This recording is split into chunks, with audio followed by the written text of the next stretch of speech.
ఇగో ఇక్కడ మరికొంతమంది పెద్ద మనుషులు ఉన్నారు, మాట్లాడదాం. ఇదే కృష్ణాజివాడి గ్రామంలో. బాపు నీ పేరేం పేరే?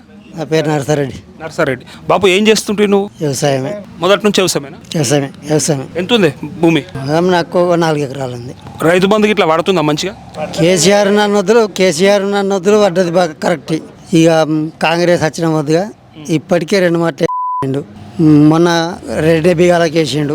ఒకసారి ఒక ఎకరం, ఒకసారి ఒక ఎకరం ఒక్కసారి వేసిండు. ఇక అంతే అయిపోయింది. ఎందుకంటే ఇదంతా ఇప్పుడు కూడా వేసేది ఇప్పటికి. ఇప్పుడు నాట్ల వరకు ఇప్పటికి వచ్చేది ఇంకా వేయలేడు. అంతకుముందు వచ్చిందా 4 ఏళ్ళ అప్పుడు కేసీఆర్ ఇచ్చినప్పుడు? కేసీఆర్ ఇచ్చినప్పుడు బరాబర్ వచ్చినాయి ఇవన్నీ. కానీ ఇప్పుడు మీరు అందరు కేసీఆర్ యాద్ చేస్తారు, కానీ కేసీఆర్ చేసిన అప్పులతోనే ఇప్పుడు ఇదంతా తిప్పలు వచ్చినాయి. లేకపోతే నేను బరాబర్ వేస్తుంటా అంటున్నారు రేవంత్ రెడ్డి. మరి ఆయనకేం చెప్తారు? ఆయనకేం చెప్తారంటే ఆయన చేసిన అప్పు ఏడున్నదో మనకు తెలియదు. ఇది ఏం గెలుతూ ఆడవాళ్ళ మీద అప్పులు చెప్తుండేమన్నీ. చెప్పిండు కానీ 8 లక్షల కోట్లు అప్పు చేసిండు కేసీఆర్. బస్ ఫీరి పెట్టి అదో కొంత అప్పు చెప్తుండు. కరెంట్ బిల్ ఓడి పెట్టమన్నాడు 3000 ఏడాదికి.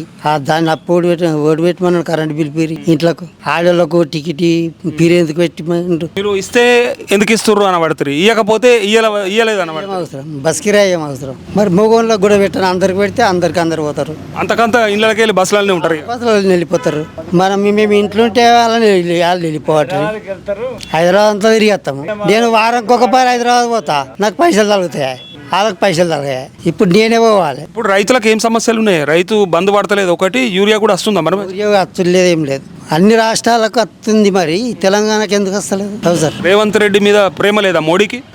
మరి రేవంత్ మరి టీవీలో చూస్తే ఇద్దరు ఒకటే కానొస్తారు మందికి కూడా. బడే బాయ్ చోటే బాయ్ అనుకుంటారు.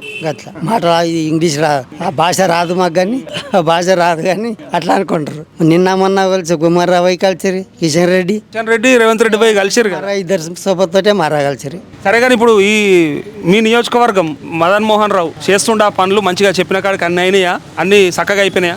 ఏదేం చక్కగా అవుతుంది. ఎందుకే అట్లా కృష్ణాజివాడిలో ఒక్కలంటే ఒక్కరు చెప్పలేదు నాకు ఇప్పటిదాకా. మదన్ మోహన్ మంచిగా చేసిండు, బ్రహ్మాండం అంటలేరు ఎందుకు? అయితే వస్తలేడు. ఊళ్ళేమో కానీ వచ్చింది అయితే లేదు. ఇప్పుడు 2.5 ఏళ్ళు అవుతుంది గెలిచి రాలే. ఇప్పటికి రాలేడు. అత్తే యాడికి వచ్చిండో యాడికి పోయిండో అటాటే. మళ్ళీ వస్తాడు ఓట్లేయమని. అప్పుడేమంటారు మరి? వచ్చినాయలా చెప్తాము. దానికి అప్పటికప్పుడు ఇంకా 2.5 ఏళ్ళు అప్పటికి వచ్చినాయలా ఎట్లా అని చెప్తాం. అంటే నువ్వు వార్తలు చూస్తావు, నీకు కొంత ఐడియా ఉంది కాబట్టి అడుగుతున్నానే. రేవంత్ రెడ్డి కొంచెం నయం ఉన్నదా, కేసీఆర్ నయం ఉండనా? ప్రజలు అందాదా ఈసారి ఎవరిని ఎన్నుకుంటారు అనిపిస్తుంది మీకు? అందాదా పబ్లిక్ నువ్వు చూస్తే ప్రతి వాళ్ళు కేసీఆర్ నయం ఉండే అంటారు, కేసీఆర్కే మొగ్గు చూపుతారు. కేసీఆర్ ఖరాబ్ చేసిండని అనేటోళ్ళు అంటారు, అది వేరే. ఈ పక్క కామారెడ్డిలో పోటీ చేస్తే మరి గెలిపియకపోయారు గట్లా కేసీఆర్ అంటే పోయిందో ఒకటి పోతుంది కామని, అక్కడొకటి. ఇప్పుడు 8 సీట్లు వచ్చినాయి కదా బీజేపీకి కూడా. మంచిగా చేసిండ్రా, మనసులో అభిమానం మీద గెలిచిండ్రా వాళ్ళు. కొన్ని పోయినాయి, కొన్ని గెలిచినాయి, కొన్ని వచ్చినాయి. నీ పేరేం పేరే? నా పేరు అహ్మద్ హుసేన్. ఏం చేస్తుంటే? నేనైతే పని ఆటో నడుపుకుంటుంటే. ట్రాక్టర్ నడుపుతుంటేవా? ఆటోనా? ఎట్లా ఉంది ఆటో డ్రైవర్లకు? మరి ఇప్పుడు పైసలు ఇస్తామంటారట, ఇచ్చిరట? ఎక్కడ ₹1 ఓనికి 12,000 రూపాయలు సంవత్సరం అన్నాడు కానీ ఇవ్వలేదు. వాళ్ళకి ఉందా ఇప్పుడు? నీకు ఆటో లేదు కదా? ఇప్పుడు ఉంది, నా కొడుకు నడుపుతుండు. కొడుకు 12,000 అసలే ఏం లేదు. మళ్ళీ ఇంకొకటి ఇన్సూరెన్స్ పెంచుండ్రు, అవి ఇవి చాలా బాధలే వాళ్ళకి. ఇప్పుడు బస్ ఫ్రీ చేసిన వద్ద వాళ్ళు బతుకతందుకు కూడా వీళ్ళు. ఫ్రీ బస్సు వల్ల అంటే ఆటో ఉపాధి కోల్పోయారంట. అంతే కదా మరి. ఇప్పుడు ఇక్కడ నుంచి నడిపిస్తుంటుంది, ఆ బస్ కిరాయితో తీసుకుపోతుంటుంది. ఫ్రీ బస్ అయితే ఎక్కే వాళ్ళు ఉన్నారు. ఇప్పుడు మా మొగాళ్ళు పోతున్న వాళ్ళకి బండే ఉండే, ఇక వీళ్ళు ఎక్కే వాళ్ళు. కాబట్టి ఫ్రీ బస్ చేయంగా మొత్తం ఆటో వాళ్ళ కథ అయిపోయింది. అంతిపోయింది. ఆటో వాళ్ళే కాదు, చాలా మంది ఇట్లా అయిపోయింది బతికే వాళ్ళది. ఇప్పుడు కేసీఆర్ ఉన్నప్పుడు మంచిగా చేసిండా, రేవంత్ రెడ్డి మంచిగా చేస్తుండా? ఇక ఇప్పుడు మట్టుకు చూస్తే ఆయన ఉన్నప్పుడే మంచిగా అనిపిస్తుంది లెక్క. ఏమి ఇచ్చిండే ముస్లింల కోసం? ఏం చేసిండు కేసీఆర్ అంటే? ఏం చేసినా అంటే ముస్లింలక ఇక ఆయనకు ఇమాములకు పైసలు ఇచ్చిండు ఒకటి. మళ్ళా ఏదో పండుగ కొంచెం మంది గరీబులకు తోఫా, రంజాన్ తోఫా ఇస్తుండు. ఇప్పుడు ఇచ్చిన వాళ్ళకి ఒక ఊరికి ఇద్దరికి ఇస్తుండో లేదు తెలియదు. అప్పుడు అందరికి ఇచ్చిండు. ఇట్లా ఇప్పుడు మా కాకుండా శాతగానాలకు అయితే 2,000 పింఛన్ ఇచ్చిండు కదా ఆయన. ఇప్పుడు వస్తలేదా పింఛన్? వస్తుంది కదా. ఇప్పుడు కొత్త వాళ్ళకి ఇస్తామని ఇయ్యకనే పైరు. కొత్త వాళ్ళకి రాలేవు కానీ 2,000 4,000 అనే కదా. 4,000 అని చెప్పిండు. 4,000 కదా. ఇప్పుడు ఉన్నది కూడా ఇస్తాడా సరిగ్గా టైంకి ఇయ్యాడా తెలియదు. 2,000 కూడా టైంకి వస్తలేవు. ఎప్పుడేమో ఇప్పుడు 25, ఇప్పుడు 2 నెలలు ఇంకా బాకీ ఉండొచ్చు. అది ఇచ్చేటి అవి బాకీ ఉండొచ్చు. అవి ఇప్పుడు మేము జాది ఉంటుందా నెల తాగిపోయినాక ఇచ్చే. ఇక అనుకున్నంత మెరుగైతే లేదు. ఇక ఈయనంత మాత్రం అయితే చేస్తలేడు. నేను ఇస్తా ఉంటుండే కానీ చేస్తలేడు గిట్లా అనేది అప్పుడు ఎందుకు బోల్తా పడ్డారు మరి జనాలు? అంటే స్వామి మార్పు అన్నారు కదా, మార్పు అంటే గీ మార్పు అనుకోలేదు, ఏ మార్పు అనుకో మంచి అనుకున్నాం. ఇంకా మంచి ఇక ఎవరైనా అంతే కదా, మార్పు అన్నప్పుడు చాలా మంచిది అనుకుంటాం. ఇప్పుడు మార్పు అంటే 4,000 అంటే మార్పే కదా మంచిగా. ఇక మీకు రైతు బంధువు వీళ్ళకు 5,000 7,000 నరేస్తాను, అదొక మార్పు కదా అంటే అనుకున్నాడు. 5,000 కల్లా 7,500 అంటే 15,000 సంవత్సరం కనుక మరి మార్పు అనుకున్నాడు. మరి ఇట్లా బస్ ఫ్రీ అంటే బస్ ఫ్రీ కదా ఆడోళ్ళు అనుకున్నారు. అవన్నీ చూసి ఆశపడ్డారు. కానీ ఇట్లా మళ్ళీ తర్వాత అన్నయ్య ఇచ్చాడు కదా అనుకున్నాడు. మోసపోయారు, గోసపడుతురు. అంతే అంతే చెప్పిండు కదా ఆయన. కేసీఆర్ అంటాడు కదా. ఇంకోటి మీ ఎమ్మెల్యే పనితీరు ఎట్లా ఉన్నది? పనితీరా ఎమ్మెల్యే చెప్పింది ఒకటే, ఆయన కూడా అంతే. సేమ్ రేవంత్ రెడ్డి ఇక అంతే కదా. మరి ఇక పార్టీ అది ఉన్నప్పుడు ఇక్కడ చెప్పినప్పుడు వచ్చినప్పుడు అప్పుడు కేసీఆర్ ఉన్నప్పుడు కూడా ఇక్కడ ఎల్లారెడ్డి 2 టైంలో కాంగ్రెస్ వచ్చింది, ఆ ఇద్దరు కూడా వెళ్ళిపోయారు. ఇక 3ఓసారి మళ్ళీ కాంగ్రెస్ వస్తుందా ఇది వస్తుందా తెలియదు, ఇక రాదు అనుకుంటాను నా మనసులో అయితే. ఎందుకంటే ఆయన గెలిపి చూసినాం, ఈయన గెలిపి చూసినాం. కానీ చేయాలి ఏమన్నా వాళ్ళు చెప్పిన దాంట్లో రూపాయికి కమ్సే కమ్ ఒక 50 పైసలు చేయాలి. లేదు ఇక్కడ వచ్చి అడిగే వాళ్ళు లేరు, ఇక్కడ ఏం అవస్థలు ఉన్నాయి ఏం కదా. నువ్వు అంటే ఆటో నడిపించినవు, నీకు కొంత సమాజం పట్ల అవగాహన ఉన్నది కాబట్టి అడుగుతున్నా. అప్పు చేసేపటికే నష్టమైంది, లేకపోతే నాకు చేసుడు కష్టమేమున్నది, ఇబ్బంది ఏమున్నది? కేసీఆర్ చేసిన అప్పుకు మిత్తిగట్ట నీకు అయితే నాకు అంటుండు. అవు సార్, ఈయన కూడా వేసింది. ఇప్పుడు అప్పే ముందు అవుతుంది కదా. ఇప్పుడు ఈయన ఏమైనా మిగిలిపడలేదు కదా. ఇప్పుడు నేనైతే పేపర్ చదువు చూస్తున్నా, ఈయన కూడా 4 లక్షల అప్పులు చేసిందని అంటుంది కదా. మరి 400 లక్షలు అంటే ఏంటి?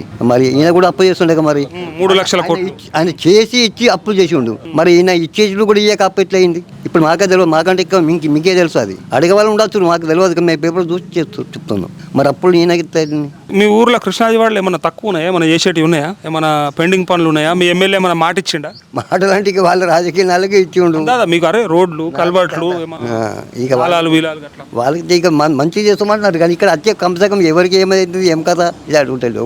ఇప్పుడు ఇక్కడ 65 సంవత్సరాల వాళ్ళు కూడా ఇంకా పింఛన్ నచ్చుతూనే లేవు. ఇప్పుడు వాళ్ళు అప్పుడు నేను ఇస్తాను, ఇప్పుడు వాళ్ళు పట్టించుకునే లేరు. వాళ్ళు ఎన్నిసార్లు అప్లికేషన్ పెట్టుకున్నా పక్కకి. ఇందిరం ఇండ్లు వచ్చినాయి ఇక్కడ ఏమన్నా? వస్తున్నాయి అనుకో, వస్తుంది కడుతుర్రా. మరి అవి నయం ఉన్నాయి కదా, అవి కాపాడతాయి కదా రేవంత్ రెడ్డి అంటే? అలాంటి కొత్త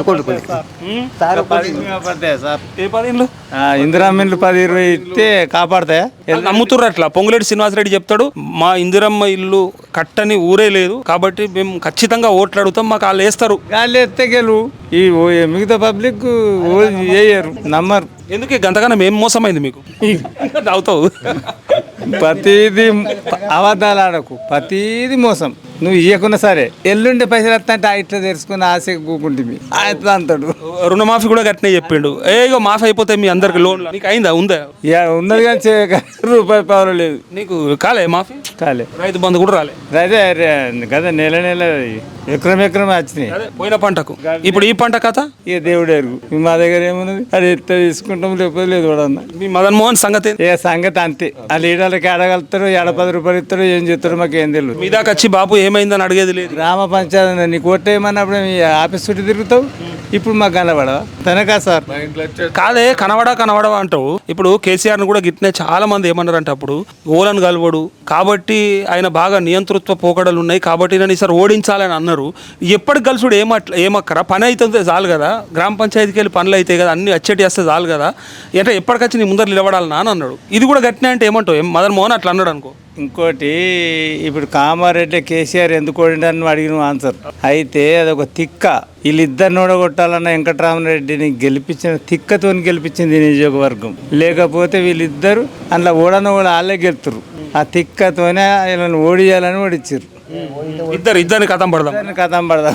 అది పాయింట్. ఇప్పుడు ఓలెక్స్టేట్ మరి కామారెడ్డిలో మళ్ళీ దబన ఇక దేవుడు ఎరుగు సార్. ఇప్పుడు అది పెట్టు. ఇది చెప్పి కానీ మదన్ మోహన్ సంగతి చెప్పి. మదన్ మోహన్ ఈ రోడ్డు ఇంతమంది ఎమ్మెల్యేలు ఒక 50-60, నేను 75 ఏళ్ళు ఉన్న 76కి వచ్చిన ఆడెత్తాడు ఈడెత్తాను, నేను ఎల్లుండి చేస్తాను మదన్ మోహన్ కూడా అన్నాడు. ఏమైంది రోడ్ ఎటుపోయింది? అది ఎక్కడి నుంచి వస్తుంది? ఢిల్లీకి వెళ్ళొస్తుందా, పల్లెకి వెళ్ళొస్తుందా, మాకేం తెలియదు. అది అంతేనా? అందరు సర్వైలు చేస్తారు, పోతారు. ఏ రోడ్డు లేదు, ఏమి లేదు. 4 గంటలు కడితే నువ్వు గెలుస్తావు. మరేమో ఇందిరామిల్లు 4-5 కట్టగానే గెలుస్తావా అని అంటున్నా. మళ్ళీ కేసీఆర్ వస్తాడు అంటావా? పక్కా అని అనుకుంటున్నా. అందరిది నువ్వు ఎట్లా చెప్తావు కానీ ఇట్లా మందిని బట్టి జనాల బట్టి తెలుస్తుంది. కొత్త కోడికన గుడ్డనేమని అనుకుంటారు చూడు. ఇప్పుడు ఏం చేసిండంటే ఇవన్నీ తెలివని ప్రజలకు తెలియని పథకాలు కూడా పెట్టిండు కొన్ని. ఈ రైతు భరోసా ఏంది, ఈ కిట్ ఏంది, ఇది ఏంది, ఇది రైతు బీమా ఏంది. అప్పుడు కరెంటు నీళ్లు కూడా నయం ఉండే అంటున్నారు. మొత్తంగా నయం ఉండే చాలా. ఇప్పుడు సరిగా అత్తలేదు.